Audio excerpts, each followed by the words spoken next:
La semana pasada tuvimos un fin de semana, prácticamente desde el viernes en la noche hasta el día miércoles último, un congreso misionero. El congreso misionero ya terminó, pero lo que no ha terminado es la labor misionera por cuenta de la iglesia. Y es por eso que en esta hora vamos a darle un cierre, digamos, a nuestra serie de misiones, hablando sobre una iglesia enviadora supervisa su obra misionera, para poder tener claro el contexto a lo que se refiere justamente a hacer misiones desde una iglesia local. La supervisión es, digamos, el eslabón final en esa línea de accionar de una iglesia local cuando ve en perspectiva que su tarea es la extensión del reino de Dios aquí en la tierra. Por eso cabe una primera pregunta que debemos hacernos. Según Dios, ¿cuál es la misión principal de la iglesia? Porque tú y yo podemos tener diversas concepciones. La iglesia debe abocarse a esto. Pero yo te pregunto, según Dios, ¿cuál crees tú, desde su perspectiva, que es la misión principal de la iglesia? Y para eso quiero que veas rápidamente tres pasajes muy conocidos. Ellos están en pantalla, ¿verdad? Y habla de Marcos 16, Mateo 28 y Hechos 1. Tú los conoces probablemente de memoria. Quiero que me acompañes haciendo un análisis muy rápido, solamente el primero, porque va a ser de manera similar con el segundo y tercer pasaje. ¿Qué dice allí? Y les dijo, id por todo el mundo y predicad el evangelio a toda criatura. La pregunta inicial es, Jesús, ¿a quién se está dirigiendo? ¿A quién les dice id?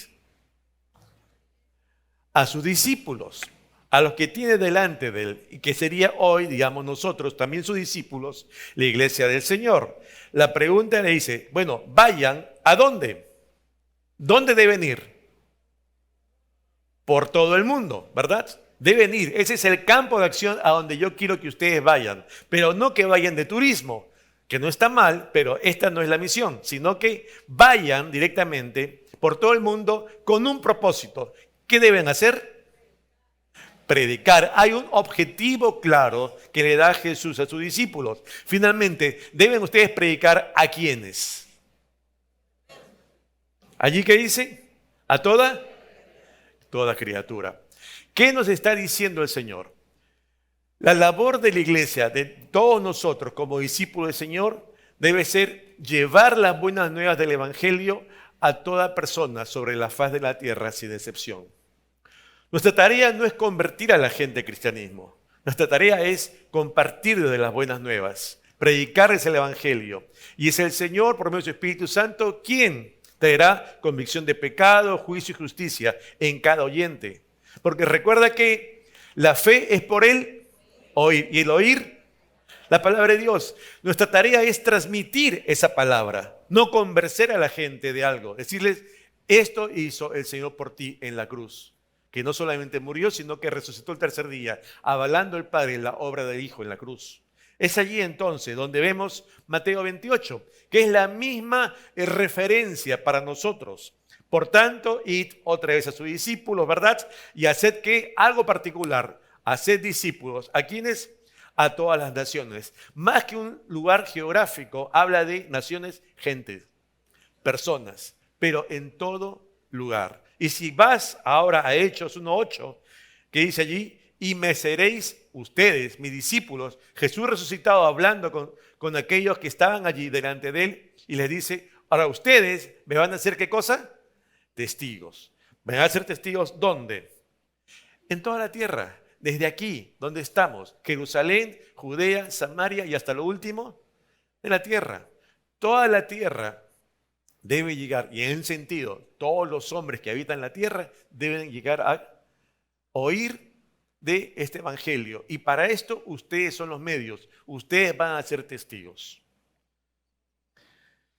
Cuando hablamos entonces de una iglesia que hace misión, tiene que ser consciente que este es el propósito de Dios. Porque hay muchas cosas que hacer en la iglesia, ciertamente, como la edificación del cuerpo de Cristo. Pero la tarea principal tú la encuentras aquí. ¿Cuál es el punto principal, el eje medular del cual se habla en la Escritura? Es de Jesús. Que desde un origen se habla de ese Mesías prometido, que en un momento de la historia ese Mesías se hizo carne, Dios se hizo carne y fue a la cruz a morir por nosotros. Y ese Mesías que es un Salvador, que un día vendrá por segunda vez. Cuando hablamos de Jesús, ¿tú te acuerdas qué significa la palabra, el nombre de Jesús? ¿Te acuerdas? Cuando el ángel le dice a José que no quería saber mucho del tema con María, viene el ángel y le dice de manera especial a José: no temas, José, tomar a María por mujer, porque lo que ella ha engendrado del Espíritu Santo es. Y llamarás a ese bebé que viene, y llamarás su nombre, ¿cómo? Jesús. Y le dice la razón: porque Él salvará a su pueblo de sus pecados. Y es por eso que Jesús es Salvador. Ese es el meollo, el eje principal que tenía Dios al enviar a su Hijo a dar su vida por amor a nosotros. ¿Para qué? Para salvarnos. Porque el Hijo del Hombre vino a salvar lo que se había perdido. Hay muchas variables que debe desarrollar la iglesia, pero el eje principal es la salvación del hombre. Porque para salvarte a ti y por amor a ti vino Él. Y es lo que no podemos descuidar. Y es lo que nos muestra incluso Crossover. Crossover aquí nos dice, hay un montón de lugares hoy, un 42%, ¿verdad? Un montón de lugares donde el evangelio está aún que restringido. Donde no tienen la facilidad que tú y yo tenemos para poder justamente oír del evangelio. Porque no hay alguien que pueda transmitirlo. Porque no hay una Biblia en su propio lenguaje que ellos puedan entenderlo. Y es entonces donde tú ves, el día viernes estábamos en una reunión con Ken y nos mostraba algunas fotos de iglesias subterráneas.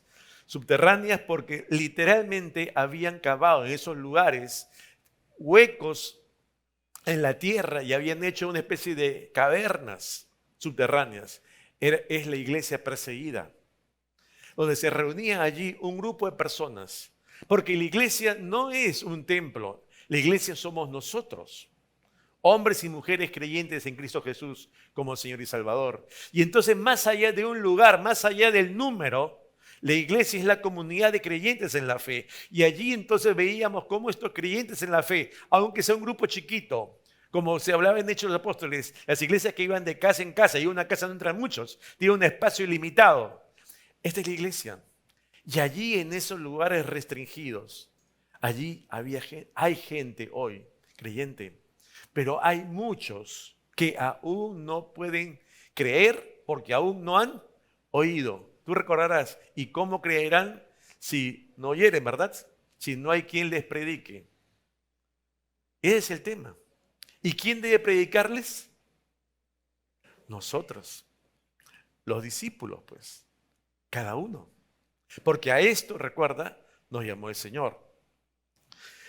Hay un pasaje en Mateo 24 que está hablándole Jesús a sus discípulos y dice lo siguiente: y será predicado este evangelio del reino en todo el mundo con un fin, para testimonio a todas las naciones, y entonces vendrá el fin. Fíjate, hay una relación de condicionalidad. Todo el mundo quiere, ¿verdad? Anhela que el Señor vuelva, ¿verdad? Ven, Señor Jesús. ¿Sabes qué? Pero esa venida del Señor está amarrada a esto, fíjate, que el evangelio sea predicado hasta lo último de la tierra. Y entonces, ¿qué pasará? Vendrá el fin. No va a acontecer lo segundo si no acontece lo primero. ¿Y cuándo acontecerá lo primero? Y será predicado este evangelio del reino en todo el mundo para testimonio. Cuando esto se cumpla, sucederá lo segundo. Nuestra tarea como discípulos es llevar adelante esto primero. Que el evangelio sea predicado. Nosotros aquí en la iglesia somos capacitados para crecer espiritualmente en diversas áreas, para poder compartir también nuestras vidas de fe en el lugar que estamos, en casa, en el trabajo, lugar de estudios, en familia, con nuestros vecindarios, aún con nuestros amigos. Pero no debemos olvidarnos ver afuera, ver afuera. Porque para esto también nos llamó el Señor. No solamente para pensar en nosotros, en nuestra comodidad, en que me gusta la iglesia, en que estoy cómodo, sino en que hay gente allí afuera que no tiene la bendición de haber escuchado alguna vez el Evangelio y poder ser salvo. Hace algún tiempo se malogró la lavadora en casa, ya no tenía reparación y hubo que comprar una nueva lavadora. Cuando compramos la lavadora, Katy me comenta, mira, esta lavadora está mucho mejor que la anterior porque es más grande, mayor capacidad y no sabes, centrifuga. ¿Qué significa eso? Que sencillamente la ropa sale más seca cuando es lavada. Ah, perfecto, yo no sé mucho del tema, pero ya está muy bien, genial. Pero sabes, en psicología en el colegio, esas pocas cosas que recuerdo del curso de psicología de colegio, hay una frase que me quedó, asociación de ideas. Y cuando ella dijo centrifuga, me acordé de centrífuga. Y cuando me acordé de centrífuga, me acordé de la clase de física del colegio. La fuerza centrípeta y la fuerza centrífuga. ¿Y tú puedes distinguir la diferencia entre una fuerza centrípeta y la fuerza centrífuga? Quiero que vean la imagen, por favor. Es cuando hay un elemento en rotación que gira en torno a un eje y la fuerza centrípeta hace que esos elementos que rotan vayan hacia el eje, vayan hacia adentro. Esa es la fuerza centrípeta. Pero cuando los elementos que giran alrededor del eje, la fuerza hace que vaya hacia afuera, es la fuerza centrífuga lo que ocasiona eso. La fuerza centrípeta te lleva hacia adentro. La fuerza centrífuga te lleva hacia afuera. Miraflores es una iglesia bendecida por el Señor. Pero sabes, un peligro latente de nuestra iglesia y de toda iglesia local es que podemos convertirnos en una iglesia que solamente vea el tema centrípeta. Solo veamos hacia adentro qué me gusta, qué no me gusta, qué quisiera que haya, no quisiera esto, hay que cambiar lo otro, porque estamos solamente viendo hacia adentro. Pero ¿qué nos dice el Señor? No, debemos tener como discípulo del Señor una perspectiva también hacia afuera, una perspectiva centrífuga. No quedarnos viendo solamente nuestra felicidad en Miraflores, sino que hay un campo que es un campo de misión, donde hay gente que no conoce aún del Evangelio y la perspectiva es que cada creyente, cada discípulo del Señor debe también tener presente no solamente lo que pasa en su entorno propio, en su iglesia local, sino también afuera, en ese mundo que necesita del Señor una perspectiva centrífuga. Hay que ver también como iglesia hacia afuera la necesidad de otros. Y es por eso que nuestra misión como iglesia, tú recordarás cuál es. Somos discípulos llamados a ser discípulos. Sí, aquí en la iglesia, compartir nuestras vidas con otros para ayudarlos a crecer, ser discípulos del Señor. Pero también hay que tener esta tarea. ¿A dónde? Afuera. Afuera. Hay hombres y mujeres afuera de toda edad, de toda etnia, que necesitan también ser discipulados por nosotros. Hay un segundo aspecto que ver en esta mañana. Cuando la iglesia incumple su labor misionera. Ya sabemos que tenemos que hacer esto. Este es el plan de Dios. Pero ¿qué pasa cuando no lo hacemos? Hechos 8:1, un pasaje también conocido. ¿Qué dice la Escritura? En aquel día hubo una gran persecución contra la iglesia que estaba en Jerusalén y todos fueron esparcidos por las tierras de Judea y de Samaria. Recuerda la ubicación geográfica, está Jerusalén, es la capital, ahí está Judea, que es la provincia, digamos, al norte de Judea está Samaria y al norte de Samaria está Galilea, que es ya el límite de Israel. A la derecha, al oriente está Perea, y en fin. Lo interesante aquí está que ¿qué había dicho el Señor? Y me seréis testigos en Jerusalén, en Judea, en Samaria y hasta lo último de la tierra, más allá de los límites de Israel. ¿Y qué pasó? Se quedaron en Jerusalén. ¿Qué hizo el Señor? Bueno, llevó adelante, utilizó los medios que él consideraba necesarios para el cumplimiento de sus propósitos y generó una gran persecución. Y entonces dice la Escritura que hubo una gran persecución contra la iglesia que está en Jerusalén y todos fueron, ¿qué? Esparcidos. Ahora quiero que pienses como una persona, un agricultor que toma semillas. Unas semillas que tiene un campo y comienza a esparcir las semillas en el campo, ¿verdad? El propósito de la semilla no es que se quede en la alforja del campesino, del agricultor. No es que se quede feliz en el maletín. No es que diga, aquí estoy bien. El propósito de esa semilla es que caiga en el campo y muera y dé fruto. Cuando ese agricultor está esparciendo la semilla no dice, yo no quiero caer en ese terreno, no quiero caer en el otro, pero ese terreno está pedregoso aquí, no. La semilla, cuando tú la esparces, la semilla no tiene una decisión, cae porque allí le tocó caer y allí debe dar fruto donde está. El tema es que muchas veces la semilla quiere quedarse en la alforja. ¿Y qué tuvo que hacer el agricultor? Este no es tu lugar natural. La semilla no es para que esté aquí, sino para que en un momento dado esté en el campo y allí dé fruto. Cuando somos esparcidos y la iglesia fue esparcida, fue un momento de emergencia. Hay una persecución religiosa en ese momento. Y cuando es un momento de crisis, de emergencia, de caos, tú no dices, empezó la persecución, por favor vamos a alquilar un camión para hacer mudanza. No tienes tiempo para eso. Agarras lo principal, tu familia, ¿verdad? Agarras tal vez algún objeto, algo primordial de casa y vas corriendo. A veces con lo que tienes, tal vez tengas la oportunidad de un maletín, un bolso y es todo. Porque estás huyendo por tu vida, hay una persecución. Tu vida está en peligro. Los trabajos quedan atrás, las propiedades quedan atrás, tú estás fugando. Y cuando tú vas así,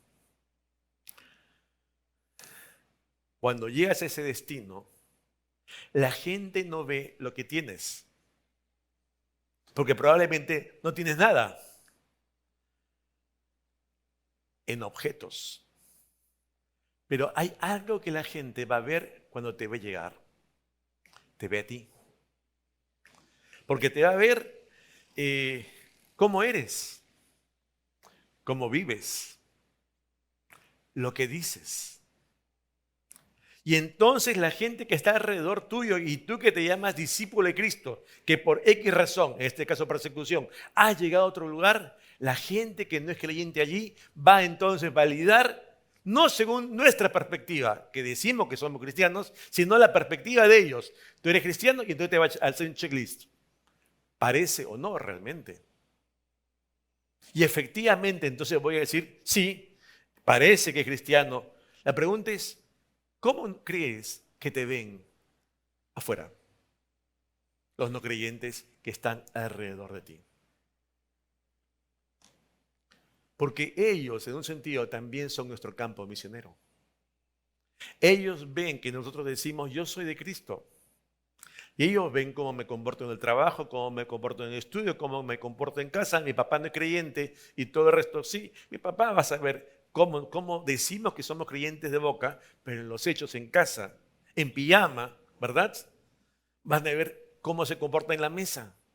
¿Qué es lo que dicen? ¿Qué es lo que gritan o no? Esas reacciones, eso ve la gente. No basta que tú me digas, yo soy cristiano. ¿Cómo nos ven? Porque el diseño de Dios, recuerda, ¿qué dijo? Y me seréis testigos. Porque ese es el llamado de Dios a sus discípulos. Y me seréis testigos, recibiréis poder, ¿verdad? Cuando venga el Espíritu Santo sobre vosotros. Y entonces, no en sus fuerzas, no en su capacidad natural, sino en el poder de Dios, me serán ustedes testigos. Seremos testigos de Él, ¿verdad? De Dios. ¿Y qué acontece? Una persona, no vamos a entrar a la etimología del griego de la palabra testigo, sino es sencillamente ¿quién es un testigo? Es alguien que ha visto algo o que ha oído algo de manera directa y a mí me consta. Yo lo he visto, ¿verdad? Yo lo he oído, porque si esa persona que vio me cuenta a mí, pues puede ser un chisme, ¿verdad? Esta tercera persona ya no es testigo. El testigo es quien lo vio. La otra toma conocimiento del hecho, pero no es testigo. El testigo es quien vio, quien oyó. Y esa persona que tiene ese conocimiento directo, entonces está llamado a compartirlo si se demanda. Porque resulta para esa persona una experiencia personal, algo que él sí ha vivido. Cuando al discípulo de Cristo se llama ser testigo, ¿testigo de qué? De ese obrar de Dios, aún en su vida, porque ha experimentado la gracia de Dios, la salvación de Dios, el perdón de Dios. Sabe lo que es una vida nueva, sabe lo que es la justificación por la fe. Entonces, el creyente tiene una conciencia de convicción y una forma de vida que él mismo ha experimentado, y entonces yo puedo compartir con otro, ¿qué? Mi fe, mi forma de vida en Cristo, porque yo lo he experimentado y entonces yo sí, al vivirla personalmente, puedo ser testigo a otros. Esto es así. No me lo han contado. A mí me consta. Dios existe y Dios sigue obrando y operando para su gloria. Los métodos de Dios a veces nos pueden resultar conflictivos. Y me seréis testigo en Jerusalén, Judea, y no salieron. Bueno, tal vez has escuchado a un padre molesto cuando le dice a su hijo, bueno, haz esto. Bueno, a las buenas o a las, lo haces. ¿Verdad? ¿Te suena? Hay muchos papás acá, creo. Y al final, el chiquito regañadientes, ¿qué cosa? Lo hace, ¿no? Lo hace, claro. ¿Por qué? Porque hay algo que el padre le dice al hijo, esto debes hacer. Y entonces no lo quieres hacer, persecución. Y fueron saliendo. Y fueron saliendo. Y es allí entonces, Hechos 8. Fíjate qué dice. Cuando los apóstoles que estaban en Jerusalén oyeron que Samaria comenzaron ya a salir, había recibido la palabra de Dios, enviaron allá a Pedro y a Juan. Mira, es interesante. Esta primera persecución hace que la iglesia, cuando es esparcida, comienza a predicar el evangelio en los lugares donde están. Pasa un tiempo y hay una nueva persecución. Y fíjate que ahora dice, cuando los apóstoles estaban en Jerusalén, ¿no? Oyeron que Samaria, fíjate, están en Samaria predicando. El judío no pasaba por Samaria. Había problemas allí religiosos, étnicos, culturales. Y entonces si estás en Judea, donde está Jerusalén, para ir a Galilea, está Samaria en medio. ¿Y qué hacía? Se iba toda la vuelta por el Jordán para no atravesar Samaria. Tú recordarás Jesús y la samaritana, ¿verdad? Y la samaritana que le dice, ¿cómo tú, siendo judío, hablas conmigo que soy samaritana? No se hablaban. Ahora tú ves a una iglesia, discípulos, que están predicando en Samaria. Ya están operando cambios, están dejándose de lado algunos prejuicios culturales, raciales, religiosos. Porque finalmente me doy cuenta que esto es lo que quiere Dios. Y entonces no es lo que me gusta a mí, no es lo que quiero yo, sino qué es lo que quiere Dios de mí como su discípulo. Y entonces voy a donde yo antes no hubiera ido, voy a hablar antes con quien no hubiera conversado.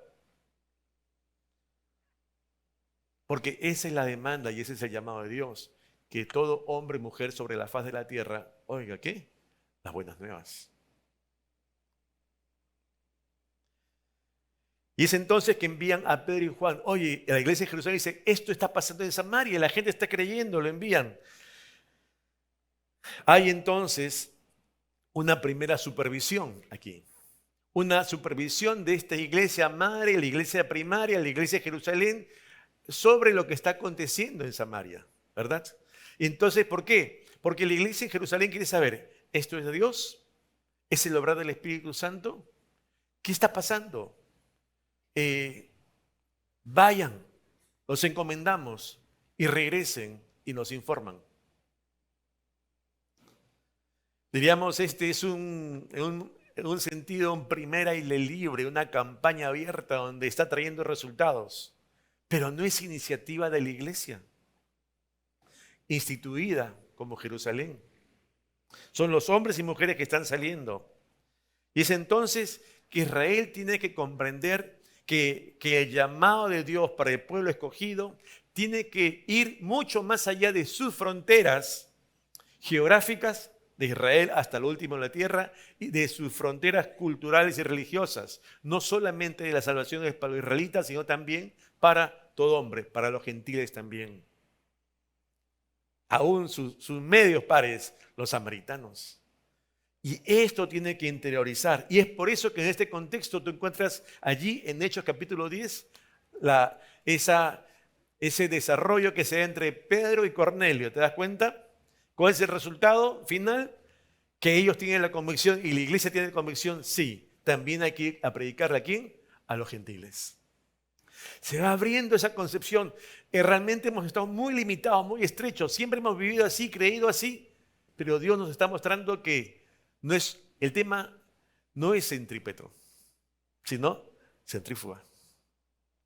Hay que ver hacia afuera. No quedarnos solamente viendo acá adentro. Hechos 11, versos 19 en adelante, dice lo siguiente. Ahora bien, los que habían sido esparcidos a causa de la persecución que hubo con motivo de Esteban, esta es la segunda persecución, pasaron hasta Fenicia, Chipre y Antioquía. Fíjate, y están más allá de los límites. Ahora sí, Israel, parece que están comprendiendo.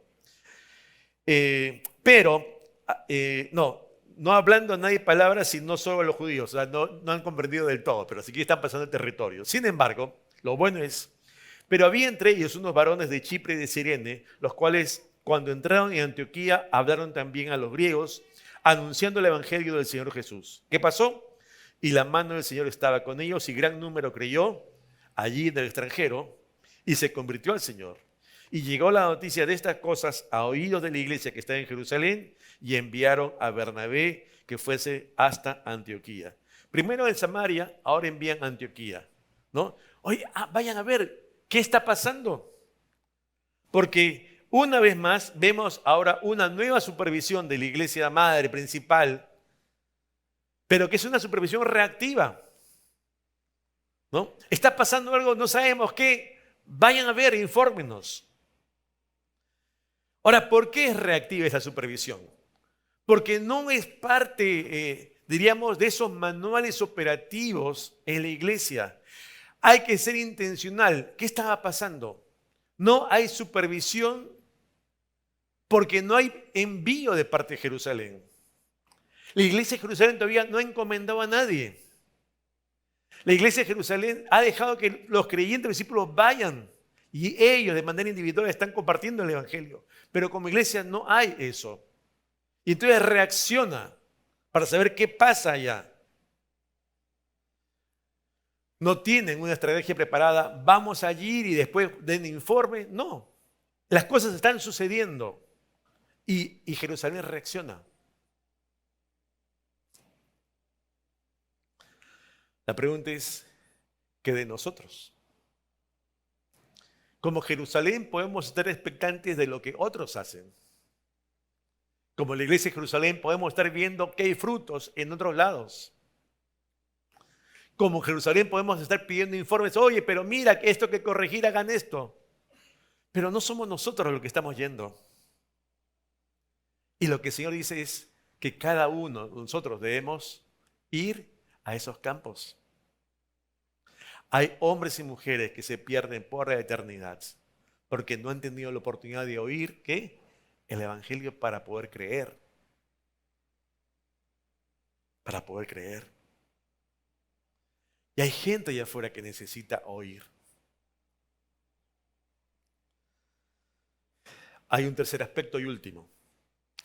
La iglesia local es responsable del envío y supervisión de la obra misionera. El evangelio entonces ya comenzó a expandirse. Ya vemos ciertos cambios en la iglesia del Señor aquí en Hechos. ¿Verdad? Ya no se quedó restringida a Jerusalén, ya Judea, ya fue a Samaria, ya están yendo más allá de los límites fronterizos de Israel al extranjero y luego no solamente ya predican a judíos, sino también en el extranjero también comienzan a predicar a gentiles. Ya está iniciando esa evangelización hasta lo último de la tierra. Ya está comprendiendo la iglesia por fin lo que Dios quería desde un inicio. Le ha costado a la iglesia, pero ya está yendo. Ya está yendo, ya está allí. Y es entonces que la iglesia tiene que comprender que tiene que atravesar sus propias fronteras, sus límites culturales, religiosos, de costumbres. Esto siempre se hizo así, pero esto nunca hemos hecho. Iglesia de Jerusalén veía que eso nunca se había hecho, pero había un momento que empezar a hacerlo. Porque eso estaba en el corazón de Dios, ir al mundo y no quedarse solo en Jerusalén. En el capítulo 13 vemos allí a la iglesia en Antioquía. Dice, apartadme a Bernabé y a Saulo para la obra a los que os he llamado. Entonces, habiendo ayunado y orado, allí en la iglesia de Antioquía, les impusieron las manos a Bernabé y a Saulo y los despidieron. Ellos entonces, enviados por el Espíritu Santo, salieron, comenzaron a recorrer varios pueblos, varias ciudades, y dice, y llegados a Salamina, anunciaban la palabra de Dios en las sinagogas de los judíos. ¿Qué pasó con los gentiles? Pero damos cuenta de algo. Ya ahora ya es la iglesia que de manera intencional comienza a enviar lo que llamamos nosotros esos misioneros. Gente encomendada especialmente para que vaya afuera. Ya hay una intencionalidad, no es una reacción, sino hay algo que tenemos que hacer, pero no parte otra vez de la iglesia, porque esta es la voluntad y la decisión de ¿quién? Del Señor. Y por medio de su Espíritu Santo direcciona, esto hay que hacer. Y la iglesia tiene que ser sensible a ello.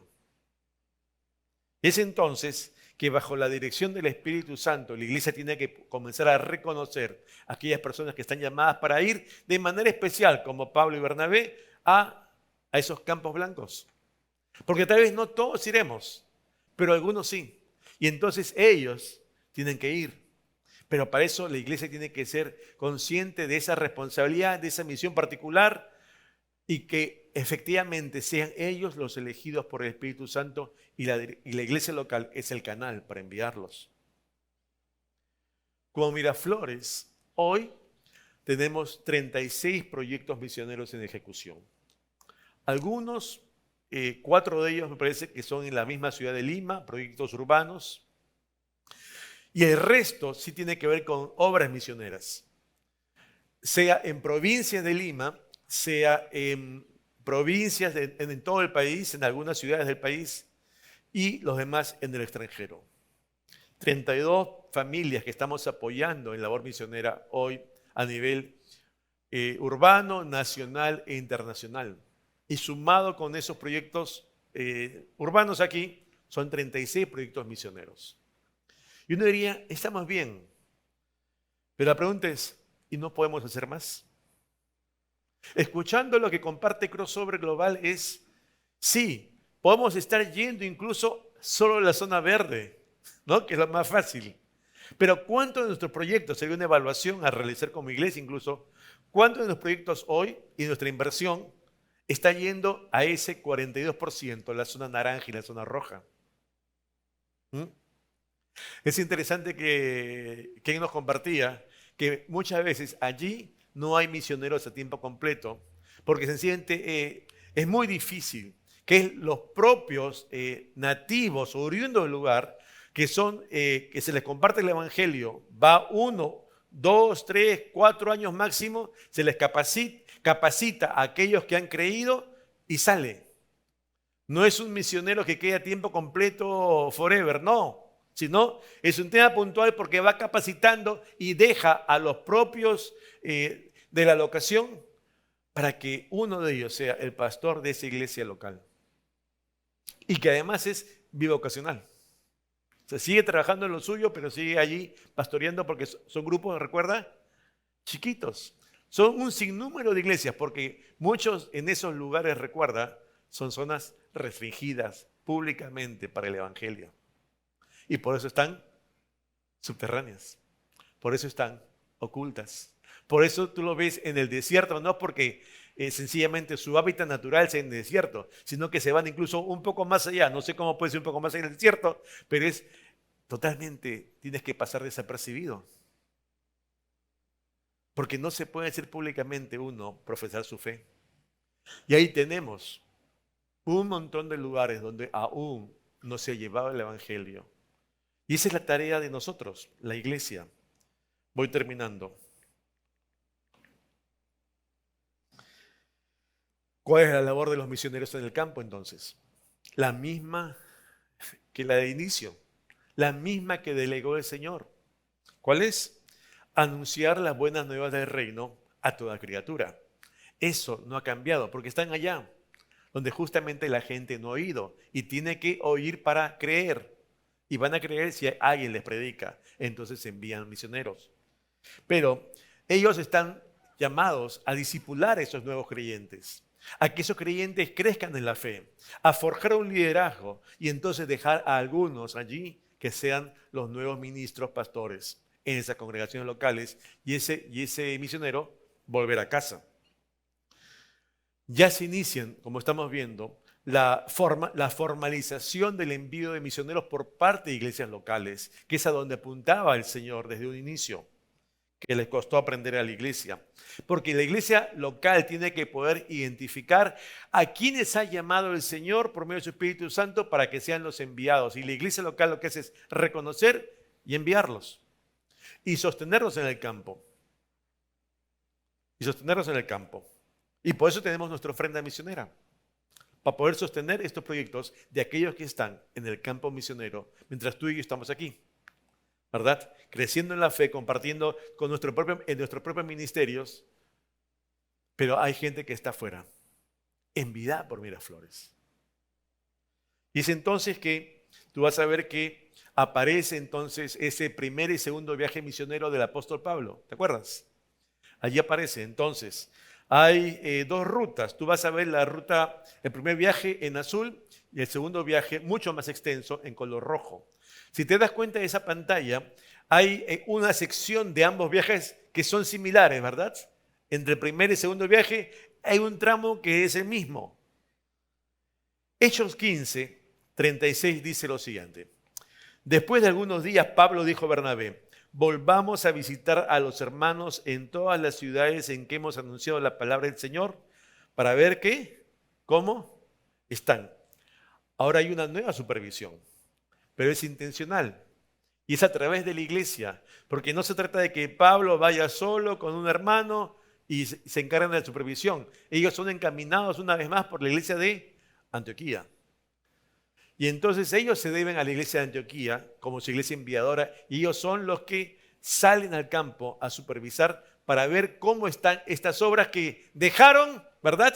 Volvieron a casa y ahora salen para verificar cómo están andando, cómo están marchando. Y es por eso que tú vas a ver algunas epístolas pastorales del apóstol Pablo que dice a sus consiervos, mira que te he dejado para que corrigieses todo lo que es deficiente, ¿verdad? Porque hay cosas que arreglar y para eso los encarga. Entonces ahora está yendo, hiciste, corregiste, instruiste. Esa es la supervisión. Esa es la supervisión justamente. Hechos 16.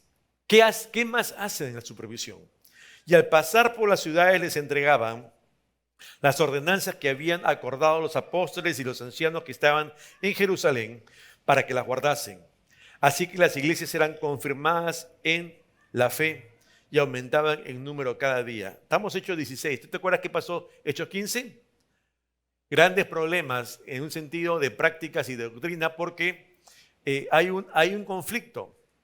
¿Qué hacemos con los gentiles? ¿Qué pueden hacer, qué no pueden hacer? Y en el concilio de Jerusalén, Hechos 15, ¿lo ves en tu Biblia? Ok, esto es lo que se decide. A, B, C, D. Estas cosas no se deben hacer. Todo lo demás sí, pero de esto deben abstenerse. Los de Jerusalén ya conocían. Ahora anúncielo, llévenlo no solamente a la iglesia de Antioquía, sino también a todos. Porque las iglesias que están naciendo también deben saber cuáles son las pautas de vivencia y las pautas que se dicen, debe ser la forma de comportarse adecuadamente y no tener problemas.